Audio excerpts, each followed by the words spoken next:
നിങ്ങൾ ഹൃദയത്തിലേക്ക് യാത്ര ചെയ്തിട്ടുണ്ടോ?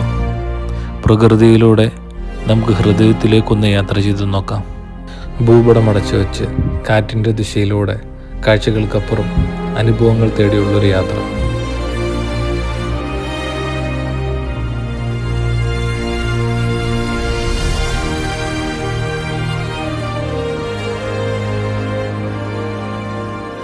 അങ്ങനെ ഇന്ന് ജോർജിയൻ യാത്രയുടെ 2ാം ദിവസമാണ്, ഏറ്റവും പ്രധാനപ്പെട്ട ദിവസം. രാവിലെ തന്നെ എഴുന്നേറ്റ് ഏകദേശം 7 മണിയോളം ആയപ്പോഴത്തേക്കും ബ്രേക്ക്ഫാസ്റ്റ് കഴിക്കാനായി ഞങ്ങളെത്തി. ജോർജിയൻ ഡിഷസും, അതായത് ലോക്കൽ ഡിഷസും പിന്നെ യൂറോപ്യൻ ഡിഷസും കൂടെ ചേർന്ന ഒരു ബഫേ ആയിരുന്നു. നല്ല ബ്രേക്ക്ഫാസ്റ്റ് ആയിരുന്നു. ഹോട്ടൽ ബുക്കിംഗ് ഇൻക്ലൂഡിങ് ബ്രേക്ക്ഫാസ്റ്റ് വന്നത് ഏകദേശം 290 ദിർഹംസ് ആണ്. ഒട്ടും സമയം കളയാതെ ഞങ്ങൾ ഞങ്ങളുടെ അടുത്ത ലക്ഷ്യത്തിലേക്ക് ചലിച്ചു. ഞങ്ങൾക്ക് വേണ്ടി കുതിരയുമായി ഒരാൾ ജൂട്ടയിൽ കാത്തിരിക്കുന്നുണ്ട്. 9 മണിക്ക് മുമ്പേ എത്താമെന്നാണ് പറഞ്ഞിരിക്കുന്നത്. സമയം ചെറുതായി വൈകിയെന്ന് തോന്നുന്നു.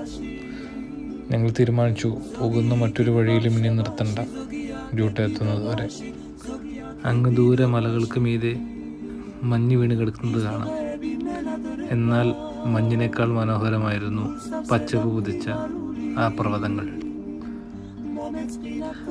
ഇത് ഗുദവരി കാസ്ബഗി ഹൈവേ ആണ്. അതിലൂടെ വളരെ ശാന്തമായി ഞങ്ങളുടെ വാഹനം ഒഴുകി നീങ്ങുന്നത് പോലെ എനിക്ക് തോന്നി.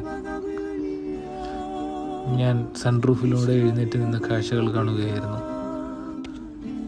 അങ്ങ് ദൂരെ മലയിൽ വെളുത്ത കാട്ടുപൂക്കൾ പോലെ എന്തോ കാണപ്പെട്ടു. പിന്നീട് അത് അനങ്ങുന്നതായിട്ട് തോന്നി. അതൊരു വലിയ ചെമ്പരിയാഴൻ കൂട്ടമായിരുന്നു. അവ സ്വാതന്ത്ര്യത്തോടെ അലഞ്ഞു നടക്കുന്നു. അതിമനോഹരമായ കാഴ്ച.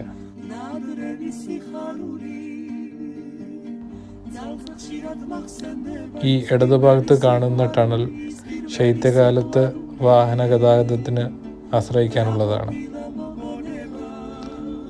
അപ്പോഴേക്കും ഈ കാണുന്ന മലകളെല്ലാം വെള്ള പുതപ്പണിഞ്ഞിരിക്കും. ആ കാണുന്ന വെള്ളച്ചാട്ടം മഞ്ഞുരുകി വരുന്നതാണ്. ചാർലിൽ പറയും പോലെ കംപ്ലീറ്റ് മിനറൽസ് ആണ്. അങ്ങനെ ഉണ്ടായ മിനറൽ ഡെപ്പോസിറ്റാണ് ഇടതുഭാഗത്ത് ഒരു വ്യത്യസ്ത നിറത്തിൽ കാണപ്പെടുന്നത്. ഇതിനെ മിനറൽ സ്പ്രിംഗ് എന്നാണ് അറിയപ്പെടുന്നത്. അങ്ങനെ ഞങ്ങൾ ജോർജിയൻ മിലിറ്ററി ഹൈവേയിൽ നിന്നും ഡീവിയേഷൻ എടുത്ത് ജൂട്ടയിലേക്കുള്ള വഴിയിലൂടെ സഞ്ചരിച്ചു. ഈ വഴികളിൽ മറ്റാരെയും അധികം കാണുന്നില്ല. ഈ വഴി നേരെ 15 കിലോമീറ്റർ സഞ്ചരിച്ചാൽ ഞങ്ങൾക്ക് ലക്ഷ്യസ്ഥാനത്തെത്താം. ഞാൻ മനസ്സിൽ ചിന്തിച്ചു, ലക്ഷ്യസ്ഥാനമാണോ അതോ അതിലേക്കുള്ള ഈ യാത്രയാണോ കൂടുതൽ മനോഹരം? And when I was on the road to ജൂട്ട, I felt like it's a journey that's more important. ഏകദേശം 5 കിലോമീറ്റർ സഞ്ചരിച്ചപ്പോഴേക്കും ടാറിട്ട വഴി കഴിഞ്ഞിരുന്നു. ഏകദേശം ഇനി അങ്ങോട്ട് 10 കിലോമീറ്റർ ഇതുപോലാണ് വഴി. ഓഫ് റോഡ് എന്ന് പറയാം, എന്നാൽ അതിദുർഘടമായ വഴിയൊന്നുമല്ല. അങ്ങനെ കുന്നു കയറി ഞങ്ങൾ ജൂട്ടയിലെത്തി. ഇത് ഹൈ ആൾട്ടിറ്റ്യൂഡിലായതുകൊണ്ട് ആരോഗ്യ പ്രശ്നങ്ങൾ ഉണ്ടായാലോ എന്ന് കരുതി കൂടെ ഉണ്ടായിരുന്ന 2 പേർ താഴ്വാര കാഴ്ചകളിലേക്ക് മടങ്ങി. ഇനി അങ്ങോട്ട് ഞങ്ങൾ 2 പേർ മാത്രം. ഞങ്ങൾ ചെന്ന ഉടൻ തന്നെ ഹോഴ്സ് റൈഡിങ് ആരംഭിച്ചു. ഏറ്റവും അനുസരണയുള്ള കുതിരയെ അവർ സുലുവിന് കൊടുത്തു. 2ാമത്തേത് എനിക്കും.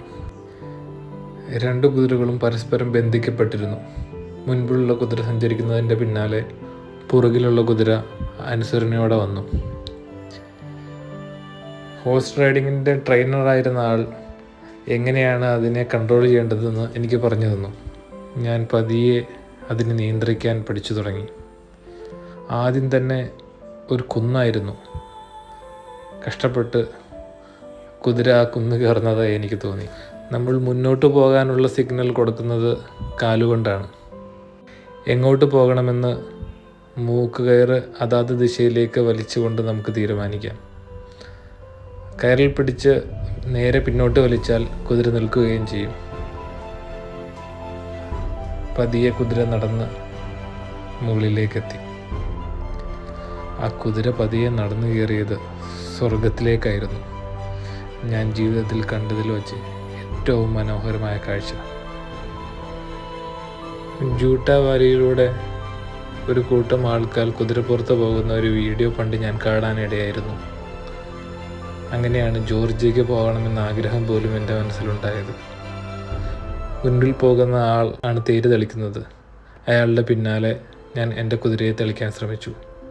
പതിയെ കുതിരയെ ഓടിക്കുന്നത് എനിക്ക് ചെറുതായി വശം വന്നു തുടങ്ങിയെന്ന് എനിക്ക് തോന്നി. പണ്ടെപ്പോഴോ ഒരു ഇൻസ്റ്റഗ്രാം റീലിൽ കേട്ട ഒരു ശബ്ദം ഓർമ്മ വന്നു. Am I dreaming? No, I'm living my dream. ഞാൻ നേരത്തെ പറഞ്ഞതിനെ ഇപ്പോൾ തിരുത്തുന്നു. ഡെസ്റ്റിനേഷൻ യാത്രയേക്കാൾ അതീവ സുന്ദരം. ഇതുപോലെ 7 ദിവസത്തോളം കുതിര സവാരി ചെയ്ത് ക്യാമ്പിംഗ് ചെയ്ത് കോക്കസസ് മൊത്തം എക്സ്പ്ലോർ ചെയ്യുന്ന രീതിയിലുള്ള പാക്കേജുകൾ വരെയുണ്ട്. ഞങ്ങളുടേത് 3 മണിക്കൂർ നീണ്ടു നിന്ന ഒരു യാത്രയായിരുന്നു. 3 മണിക്കൂർ ഇതുപോലൊരു സ്വപ്നഭൂമിയിൽ. അതിന് ഞങ്ങൾക്ക് വന്ന ചിലവ് ഒരാൾക്ക് $150, ഏകദേശം $200. ജോർജിയയിൽ വന്നിട്ട് ഇവിടെ മാത്രം കണ്ട് തിരിച്ചു പോയാൽ പോലും ഇതൊരു വർത്ത് എക്സ്പീരിയൻസ് തന്നെയായിരുന്നേനെ. അത്ര മികച്ച അനുഭവം. സമയത്തിൻ്റെ വേഗത വളരെ കുറഞ്ഞിരിക്കുന്നു. ഓരോ നിമിഷവും ഞാൻ അറിയുന്നുണ്ട്. ജൂട്ടയിലൂടെയുള്ള ഈ യാത്ര വെറുമൊരു യാത്ര മാത്രമല്ല, ഇതൊരു അനുഭവമാണ്. There is something wild and grounding about this place. No rush, no noise, just the sounds of the nature, the mountain, the horses, and me. I am surrounded by the stillness of Caucasus, and the time seems to slow down. ഞാൻ ജീവിതത്തിൽ ആദ്യമായിട്ടാണ് കുതിരക്കാരൻ്റെ സഹായമില്ലാതെ കുതിരയെ ഓടിക്കുന്നത്, അതും ഒരു മലഞ്ചെരുവിലൂടെ. പക്ഷേ ഇതെനിക്കൊരു adventure പോലെയൊന്നുമല്ല തോന്നിയത്, മറിച്ചൊരു ശാന്തതയാണ്.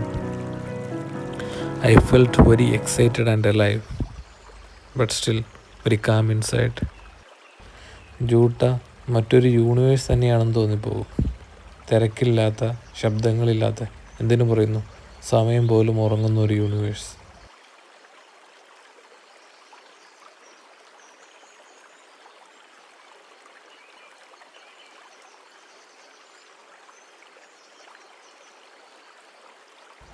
And when I was traveling through Juta, I felt like I'm in someone's dream or a book.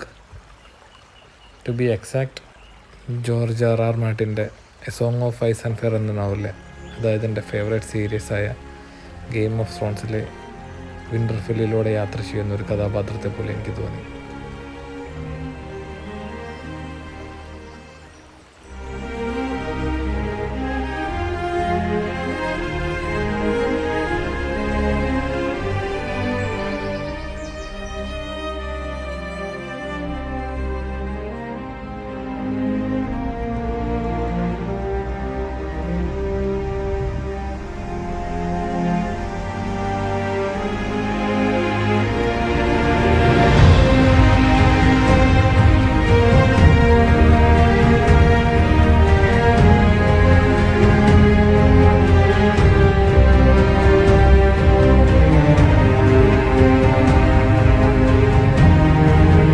മണിക്കൂറുകൾ നീണ്ട ഹൈക്കിങ്ങിനൊടുവിൽ എത്തിപ്പെട്ടത് ഒരു നിശ്ചലമായ തടാകത്തിൻ്റെ കരയിലാണ്.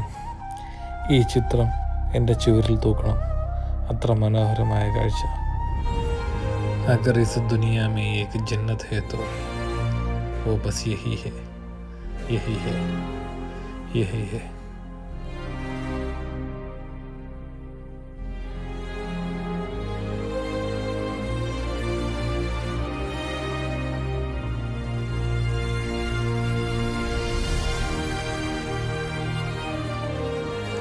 ജൂട്ടയിൽ നിന്നും മലയിറങ്ങിയ ഞങ്ങൾ ജോർജിയയിലെ അവസാനത്തെ വില്ലേജായ കാസ്ബഗിയിലേക്ക് തിരിച്ചു. കാസ്ബഗിയുടെ മറ്റൊരു പേര് സ്റ്റെപ്പിൻസ്മിൻഡ എന്നാണ്. കാസ്ബഗി എന്നത് റഷ്യൻസ് ഇട്ട പേരാണ്. ജോർജിയക്കാർ ഇതിനെ വിളിച്ചത് സ്റ്റെപ്പിൻസ്മിൻഡ എന്നാണ്. ലോകത്തെ ഏറ്റവും മനോഹരമായ 5 ഗ്രാമങ്ങളിൽ ഒന്നായി സ്റ്റെപ്പിൻസ്മിൻഡ അറിയപ്പെടുന്നു. കാസ്ബെഗിക്കപ്പുറം റഷ്യയാണ്. കാസ്ബെഗിയും ജൂട്ടയുമെല്ലാം വാലീസാണ്. അതുകൊണ്ടാണ് നമുക്ക് ഇത്രയും വൈഡായിട്ടുള്ള വ്യൂസ് കിട്ടുന്നത്, നമ്മുടെ കശ്മീറൊക്കെ പോലെ. ഇത് കാണുമ്പോൾ സ്വിറ്റ്സർലൻഡൊക്കെ പോലത്തെ ഒരു ഭൂപ്രകൃതി പോലെ തോന്നുന്നു. സ്വിറ്റ്സർലൻഡിന് ആ ഭംഗി നൽകുന്നത് ആൽപ്സ് മൗണ്ടൻ ആണെങ്കിൽ ഇവിടെ അത് കോക്കസസ് ആണ്. താഴ്വാരത്തെ ജനവാസ മേഖലയിലേക്ക് ഞങ്ങളെത്തി. ഇവിടുത്തെ ഏറ്റവും ഇമ്പോർട്ടൻ്റ് ആയ ലാൻഡ്മാർക്ക് എന്ന് പറയുന്നത് 14-ാം നൂറ്റാണ്ടിൽ പണി കഴിക്കപ്പെട്ട ഗ്രിഗേറ്റി ട്രിനിറ്റി ചർച്ചാണ്. ഏതൊരു സീസണിൽ വന്നാലും അതിമനോഹരമായ ഒരു വ്യൂ പോയിൻ്റാണിത്. ഇവിടുത്തെ ഹയസ്റ്റ് പീക്കായ മൗണ്ട് കാസ്ബെഗിൻ്റെ മുമ്പിൽ തലയുയർത്തി നിൽക്കുന്ന ആ കോട്ട ഏതു സീസണിലും അതിമനോഹരം തന്നെ. അങ്ങനെ ഏകദേശം 2 മണിയോടുകൂടി ഞങ്ങൾ ടിബ്ലിസിലേക്കുള്ള മടക്കയാത്ര ആരംഭിച്ചു. പോകുന്ന വഴിക്ക് ഒരു സ്ഥലം കൂടി ഇറങ്ങാനുണ്ട്, ജോർജിയ റഷ്യ ഫ്രണ്ട്ഷിപ്പ് മോണമെൻറ്റ്. യാത്രയ്ക്കിടെ മഴ പെയ്തു തുടങ്ങി. മഴയത്തുള്ള ആ ഡ്രൈവ് അതൊരു വല്ലാത്ത എക്സ്പീരിയൻസ് ആയിരുന്നു.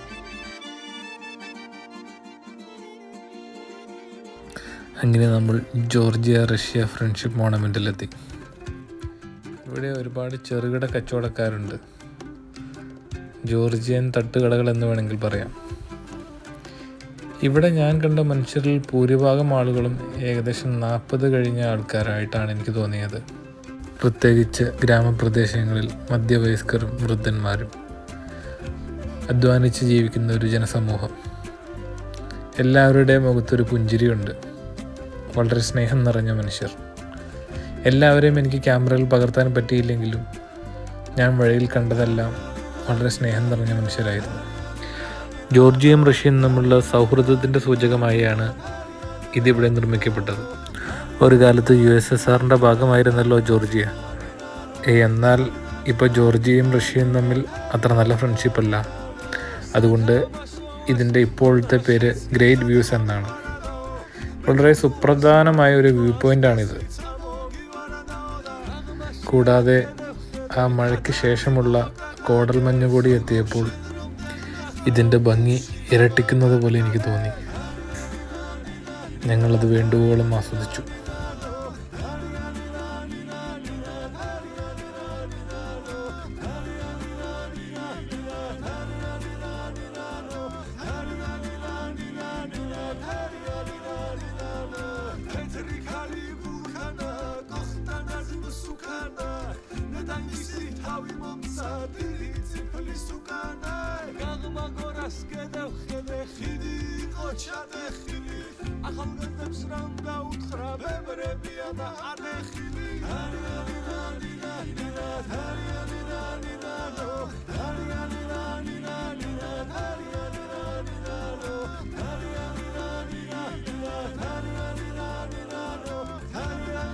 ഞാനിവിടെ ബാക്ക്ഗ്രൗണ്ട് സ്കോറിനായിട്ട് യൂസ് ചെയ്തിരിക്കുന്ന മിക്ക മ്യൂസിക്കുകളും ജോർജിയൻ ഫോക്ലോറുകളാണ്. ഇവിടെ ഇന്ത്യൻ ലൈസൻസ് ഉണ്ടെങ്കിലും വണ്ടി ഓടിക്കാൻ കേട്ടോ. ഇതെന്നോട് പറഞ്ഞത് റെൻ്റേ കാറിൻ്റെ ഉടമ തന്നെയാണ്. ആഗ്രഹം തീർക്കാനായിട്ടൊരു 5 കിലോമീറ്റർ സിലുവും വണ്ടി ഓടിച്ചു. അങ്ങനെ ഉച്ചയ്ക്ക് ഗുദോരി റെസ്റ്റോറൻറ്റിൽ നിന്നൊരു ബിരിയാണിയും കഴിച്ച് 3.5 മണിക്കൂറോളം യാത്ര ചെയ്ത് ഞങ്ങൾ ടിബ്ലിസിയിലേക്ക് എത്തുകയാണ്. സമയം ഏകദേശം 8 മണിയായിരിക്കുന്നു. സൂര്യൻ ഓവർ ടൈം പണിയെടുക്കുന്നതുകൊണ്ടാണ് ഇപ്പോഴും ഇതുപോലെ വെളിച്ചം. എന്നിട്ടും ഞങ്ങൾ ടിബ്ലിസിയിലെത്തിയപ്പോഴേക്കും ഇരുട്ടിയിരുന്നു. നേരം ഇരുട്ടിയതിനാൽ ടിബ്ലിസി നഗരം ഉറങ്ങിയിരിക്കുമോ? ചെറിയ ആശങ്കയോടെ റൂമിൽ വന്ന് ഫ്രഷായി ഞങ്ങൾ പുറത്തേട്ടിറങ്ങി. റൂമിൽ നിന്നിറങ്ങി ഞങ്ങൾ കുറച്ച് നടന്നപ്പോഴേക്കും കാണുന്നത് ഒരു ചെറിയ പാർക്കാണ്. റോഡിൻ്റെ ഒരു സൈഡാണത്. എന്നാൽ പാർക്കിൽ അധികം ആളുകളൊന്നും കാണുന്നില്ല. സമയം ഏകദേശം 11:30 ആയിരുന്നു. അങ്ങനെ ഞങ്ങൾ അണ്ടർപാസിലൂടെ നടന്ന് റോഡിൻ്റെ മറ്റൊരു ഭാഗത്തെത്തിയപ്പോൾ കണ്ടത് വളരെ ലൈവായൊരു ടിബ്ലിസി നഗരത്തെയായിരുന്നു. നഗരം ഉറങ്ങിയിട്ടില്ല എന്ന് മാത്രമല്ല, നഗരം മുഴുവനും വീക്കെൻഡ് ആഘോഷിക്കുകയാണ്. അങ്ങനെ ടിബ്ലിസിയിലെ മൈതാൻ സ്ക്വയറിൻ്റെ ഒത്ത നടുക്ക് കണ്ട ഒരു എയർ ബലൂണിൽ കയറി നഗരം മുഴുവനായിട്ട് കാണാമെന്ന് കരുതി. ഇതിൽ നിന്നാൽ ടിബ്ലിസിയിലെ ഹോളി ട്രിനിറ്റി ചർച്ചും ഖുറ നദിക്ക് കുറുകെ പണിതീർത്ത പീസ് ഓഫ് ബ്രിഡ്ജും ഉൾപ്പെടെ ഓൾഡ് ടിബ്ലിസിയിലെയും ന്യൂ ടിബ്ലിസിയിലെയും കാഴ്ചകൾ നമുക്ക് കാണാൻ സാധിക്കും. ഈ എയർ ബലൂൺ റൈഡിന് ഒരാൾക്ക് ഏകദേശം 66 ദിർഹംസ് വരും. എയർ ബലൂൺ റൈഡെന്ന് വിളിക്കാൻ പറ്റത്തില്ല, കാരണം അത് ചലിക്കുന്നില്ല, ഉയരത്തിൽ നിശ്ചലമായി നിൽക്കുകയാണ് ചെയ്യാറ്. നൈറ്റ് ക്രൂസും ഡിന്നറുമൊക്കെയായി ഖുറാ നദിയിൽ പല ആക്ടിവിറ്റീസുമുണ്ട്. ജോർജിയയുടെ തലസ്ഥാനവും ഏറ്റവും വലിയ നഗരവും ടിബ്ലിസി തന്നെയാണ്. BC കാലഘട്ടം മുതൽ നിലനിന്നിരുന്ന സിൽക്ക് റൂട്ട് ടിബ്ലിസിയിലൂടെ കടന്നു പോകുന്നുണ്ട്. ചൈനയിൽ തുടങ്ങി സെൻട്രൽ ഏഷ്യയിലൂടെ ടിബ്ലിസി വഴി യൂറോപ്പിലേക്ക് പോകുന്നു. ഗുദൗരിയും കാസ്ബഗിയും പോലുള്ള ഗ്രാമപ്രദേശങ്ങളിൽ കൂടുതലും പ്രായം ചെന്ന മുത്തശ്ശിമാരും മുത്തശ്ശന്മാരുമായിരുന്നെങ്കിൽ ഇവിടെ ഒരുപാട് യുവാക്കളെ കാണുന്നുണ്ട്. അവർക്ക് ആഘോഷിക്കാൻ വേണ്ടതെല്ലാം ടിബ്ലിസി ഒരുക്കി വച്ചിട്ടുണ്ടെന്ന് പറയാം. ലോകത്താദ്യമായി വൈൻ നിർമ്മിക്കപ്പെട്ടത് ജോർജിയയിലാണെന്ന് പറയപ്പെടുന്നു. ടിബിലിസി നഗരത്തിലൂടെ കിലോമീറ്ററോളം നടന്ന് സംതൃപ്തിയോടെയും അല്പം തളർച്ചയോടെയുമാണ് അന്ന് രാത്രി ഞങ്ങൾ ഉറങ്ങിയത്. നേരം വെളുത്ത് ഏകദേശം 8 മണിയായപ്പോഴേക്കും ഞങ്ങൾ ഒരു ടിപ്പിക്കൽ ജോർജിയൻ ബ്രേക്ക്ഫാസ്റ്റ് കഴിച്ചു. അതും ഹോട്ടലിൽ നിന്ന് കോംപ്ലിമെൻ്ററി ആയി കിട്ടിയതാണ്. ഞങ്ങൾ നേരെ ടിബ്ലിസിയിലെ പകൽ കാഴ്ചകളിലേക്ക് ഇറങ്ങി. ആദ്യത്തെ മേജർ സ്പോട്ടായിരുന്നു ഹോളി ട്രിനിറ്റി ചർച്ച്. ജോർജിയയിലെ തന്നെ ഏറ്റവും വലിയ ചർച്ചാണ് ഈ മന്ദിരം. 1995 പോസ്റ്റ് സോവിയറ്റ് എറയിലാണ് ഇത് നിർമ്മിക്കപ്പെട്ടത്. സോവിയറ്റ് യൂണിയൻ്റെ പതനത്തിന് ശേഷം സ്പിരിച്വൽ റിവൈവലിൻ്റെ ഭാഗമായിട്ടാണ് ഈ ചർച്ച് ഇവിടെ നിർമ്മിക്കപ്പെട്ടത്. ഇതൊരു ഓർത്തഡോക്സ് ചർച്ചാണ്. ക്രിസ്ത്യാനിറ്റി ഒഫീഷ്യൽ റിലീജിയനായി സ്വീകരിച്ച ആദ്യ രാഷ്ട്രങ്ങളിൽ ഒന്നായിരുന്നു ജോർജിയ. നീണ്ട കാലത്തെ സോവിയറ്റ് ഭരണങ്ങൾക്കപ്പുറവും അതങ്ങനെ തന്നെ തുടർന്നു. സിൽക്ക് റൂട്ടിൻ്റെ ഭാഗമായിരുന്നതുകൊണ്ട് കച്ചവട വസ്തുക്കൾക്ക് പുറമെ ഒരുപാട് കൾച്ചറൽ എക്സ്ചേഞ്ചസിനും ടിബ്ലിസി സാക്ഷ്യം വഹിച്ചിട്ടുണ്ട്.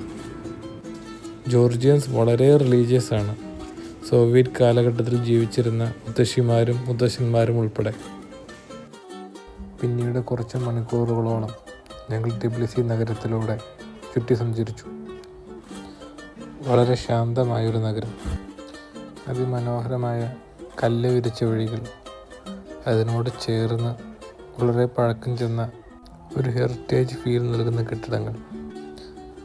അവ പലതും വൈൻ ഷോപ്പുകളും ബാറുകളുമൊക്കെയാണ്. രാത്രിയിൽ നിന്നും വളരെ വ്യത്യസ്തമായൊരു വൈബാണ് ടിബ്ലിസി നഗരം പകൽ നൽകുന്നത്. അതിലൂടെ കുറേ ഡ്രൈവ് ചെയ്തു. കാൽനടയായും ഞങ്ങൾ കുറേ സഞ്ചരിച്ചിരുന്നു. എല്ലാം ക്യാമറയിൽ പകർത്താൻ പറ്റിയില്ല. അവിടെ നിന്ന് നേരെ ഞങ്ങൾ പോയത് മദർ ഓഫ് ജോർജിയയുടെ അടുത്തേക്കായിരുന്നു. അതിന് കേബിൾ കാറിലൂടെ ചെല്ലണം. മലക്ക് മീതെ നിന്നും താഴ്വാരത്ത് താമസിക്കുന്ന തൻ്റെ ജനങ്ങളെ നോക്കി നിൽക്കുന്ന ഒരു സ്ത്രീയുടെ ശില്പം.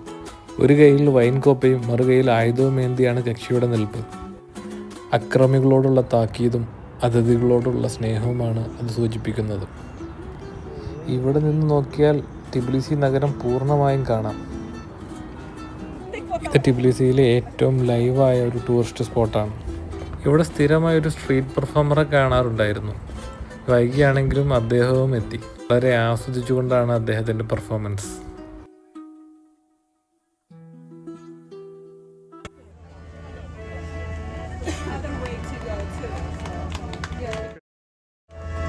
ഇവിടേക്കുള്ള കേബിൾ കാർ റൈഡ് ഒരു മസ്റ്റ് ട്രൈ എക്സ്പീരിയൻസ് ആണ്.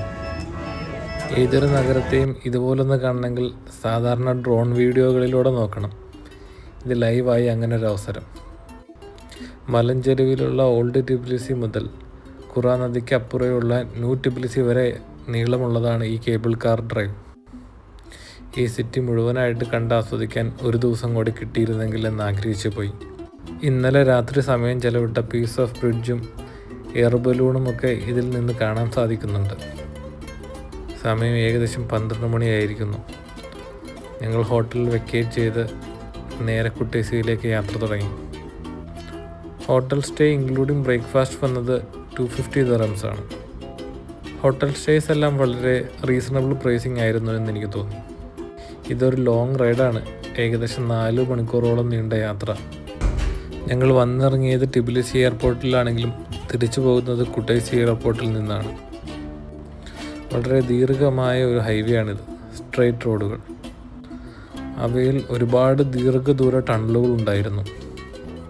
110 ഈ ഹൈവേയിലെ സ്പീഡ് ലിമിറ്റ്. സഞ്ചരിക്കുന്നവരും ആ നാട്ടിൽ ലാൻഡ്സ്കേപ്പുകൾ പലതായി മാറി വരുന്നുണ്ടായിരുന്നു. കൃഷിയിടങ്ങൾ, മലനിരകൾ, പ്ലെയിൻ ലാൻഡ്സ് എല്ലാം ഉണ്ടായിരുന്നു. ലാൻഡ്സ്കേപ്പ് മാത്രമല്ല, കാലാവസ്ഥയും മാറുന്നുണ്ടായി. മേഘം ഇരുണ്ടുകൂടിയിരിക്കുന്നു. കുറച്ച് കഴിഞ്ഞപ്പോൾ മഴയും ആരംഭിച്ചു. ഞങ്ങൾ പോകുന്നത് മാട്ടുവല്ലി എന്നൊരു കൊച്ചു ഗ്രാമത്തിലേക്കാണ്. മാട്ടുവല്ലി കാനിയോൺ. അത് പ്രകൃതി ഒരുക്കിയ ഒരു അത്ഭുതമാണ്. അവിടെ ആ കേവ്സിനിടയിലൂടെ കയാക്കിംഗ് ചെയ്യണം.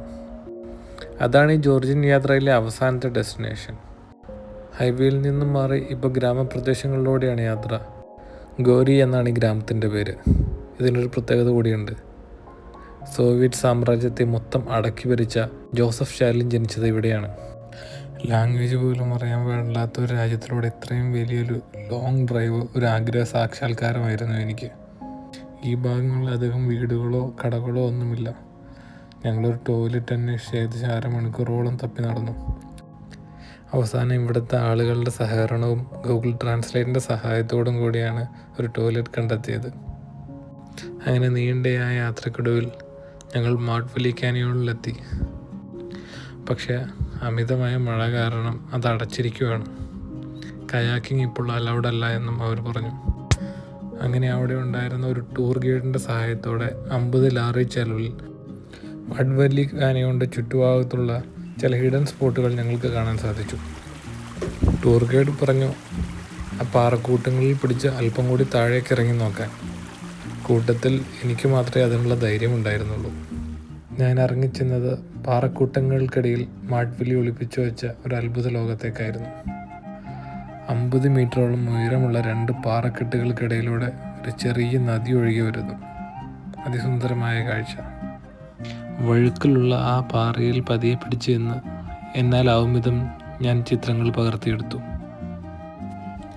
ഈ ഇടുക്ക് ഏകദേശം 2.5 കിലോമീറ്റർ നീളമുണ്ടെന്നാണ് പറഞ്ഞു കേട്ടത്. അതിനകത്തുകൂടിയായിരുന്നു ഞങ്ങൾ കയാക്കിംഗ് ചെയ്യാനിരുന്നത്. നിർഭാഗ്യവശാൽ അത് സാധിച്ചില്ല. പക്ഷെ ഞാനത് ഈ ക്യാമറയിൽ പകർത്തിയതിനും അപ്പുറമുള്ള കാഴ്ചകൾ എനിക്ക് നേരിട്ട് കാണാൻ സാധിച്ചിരുന്നു. ഈ അരുവിയിലൂടെ ആളുകൾ റാഫ്റ്റിംഗ് ചെയ്യുന്ന ചില ചിത്രങ്ങൾ ഞാൻ കാണിച്ചു തരാം. ഇവ ഞാൻ ഗൂഗിളിൽ നിന്നെടുത്തതാണ്. അങ്ങനെ ഏകദേശം 5 മണിയോടെ ഞങ്ങൾ ഭക്ഷണവും കഴിച്ച് എയർപോർട്ടിലേക്ക് തിരിച്ചു. ഈ വഴിയിടങ്ങൾ ഈ ഭാഗത്തും കാണുന്നത് മിക്കതും കൃഷിയിടങ്ങളാണ്. ചെറി, ബ്ലാക്ക്ബെറി, ക്രാൻബെറി, ആപ്രിക്കോട്ട് അങ്ങനെയുള്ള ഫ്രൂട്ട്സാണ് ഇവിടെ കൃഷി ചെയ്തിരിക്കുന്നത്. ഞങ്ങൾ അവിടെ ഇറങ്ങി ആ കൃഷിത്തോട്ടങ്ങളിലൂടെ കുറച്ച് സമയം ചെലവിട്ടു. കുറച്ച് കായകൾ ഞങ്ങൾ പൊട്ടിച്ച് കഴിക്കുകയും ചെയ്തു. മധുരവും പുളിയൊക്കെ ചേർന്ന് നല്ല സ്വാദുണ്ടായിരുന്നു. ഈ തോട്ടങ്ങളൊക്കെ നോക്കി കൃഷിയൊക്കെ പരിപാലിച്ച് ജീവിക്കുന്ന ആളുകളുടെ ജീവിതത്തെക്കുറിച്ചാണ് ഞാൻ ആലോചിച്ചത്. എന്ത് രസകരമായിരുന്നിരിക്കും. ഒരു മിഡീവൽ പീരീഡിലെ കഥ പറയുന്ന പുസ്തകങ്ങളിലൊക്കെ ഉള്ളൊരു സ്ഥലം പോലെ. എല്ലാവരും ഹാപ്പി ആയിട്ടിരിക്കുന്ന ഒരു ഫാൻറ്റസി ലോകത്ത് ചെന്നപ്പെട്ട പോലൊരു ഫീലിംഗ്. നാളെ രാവിലെ ചെന്നിറങ്ങുന്നത് ഇതിൽ നിന്ന് വളരെ കോൺട്രാസ്റ്റുള്ള ഒരു ലോകത്തേക്കാണ്. രാവിലെ ഡ്യൂട്ടിക്ക് കയറണം. ഇന്ന് രാത്രി 11 മണിക്കാണ് ഫ്ലൈറ്റ്. ഞങ്ങൾ നേരെ എയർപോർട്ടിലേക്ക് തിരിച്ചു. ഞാനൊരു വ്ളോഗിങ് എന്നൊരു ഉദ്ദേശത്തോടെയല്ല ജോർജിയയിൽ പോയത്. അതുകൊണ്ട് തന്നെ ക്യാമറ എൻ്റെ നേരെ തിരിച്ചു വെച്ച് സംസാരിക്കുന്ന ഒട്ട ഫൂട്ടേജുകളും ഇതിലില്ല. യാത്ര ചെയ്യുന്നതിൻ്റെ കൂട്ടത്തിൽ എന്നാലാവും വിധം ഞാൻ കുറേ ഫൂട്ടേജുകൾ പകർത്തിയെടുത്തു. എല്ലാം കൂട്ടിച്ചേർത്തൊരു കഥ പറയാമെന്ന് കരുതി. അങ്ങനെ ഒരുപാട് അനുഭവങ്ങൾ സമ്മാനിച്ച ജോർജിയൻ യാത്ര ഇവിടെ അവസാനിക്കുകയാണ്. ഏതൊരു യാത്രയുടെയും അവസാനത്തെ ഡെസ്റ്റിനേഷൻ ഒന്ന് തന്നെയാണല്ലോ. ഞങ്ങൾ ആ ഡെസ്റ്റിനേഷനിലേക്ക് തന്നെ യാത്ര തിരിച്ചു. The only destination that makes me hate the road, and it's called home.